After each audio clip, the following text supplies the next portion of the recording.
Plenty of thought goes into the images plastered on the front of records, even if they don't have the same relevance in the digital age. While most album artistry duties end up in the hands of those who can draw, some acts prefer to seek out the world's beauty to sum up their tunes.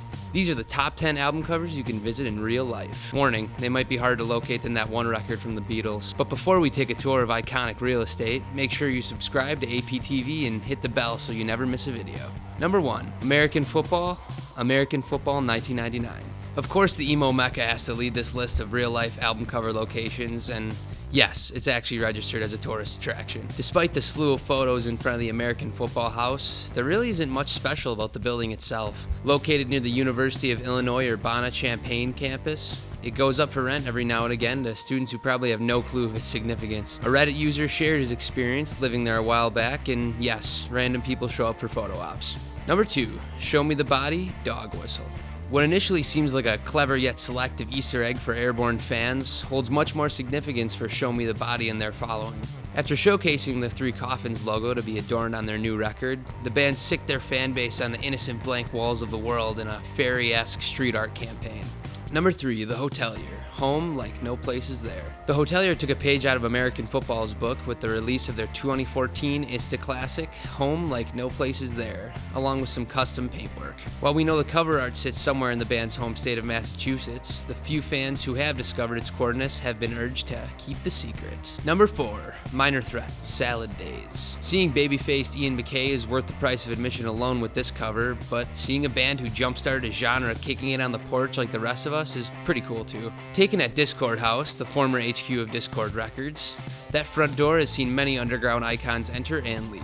Despite the temptation to recreate Salad Days with your own band, Discord discourages unannounced visitors despite MacKaye still keeping an office at the original location. Number 5, The Wonder Years. Suburbia, I've Given You All, and Now I'm Nothing. The Wonder Years gave their own unique view of the neighborhood with Suburbia, I've Given You All, and Now I'm Nothing. Featuring the band's favorite pigeon and merch star, Hank, on his rooftop perch, the art showcases a presumed Philadelphia neighborhood covered in snow and later without the snow for the deluxe edition.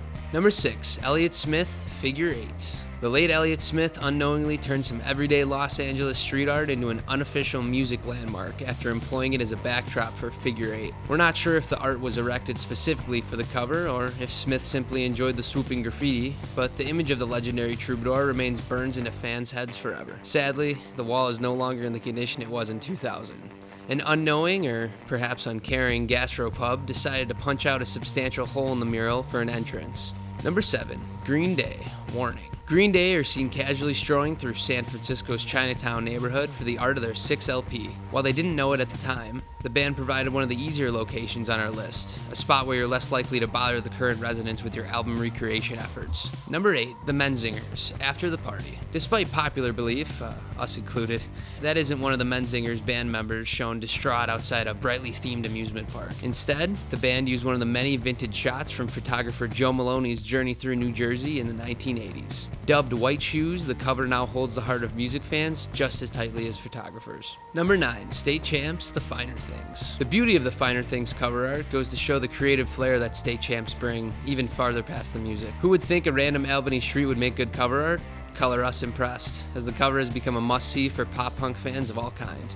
Number 10, FIDLAR, Almost Free. The warm-blooded surf punks of FIDLAR opted for an extremely literal approach to their latest album photo.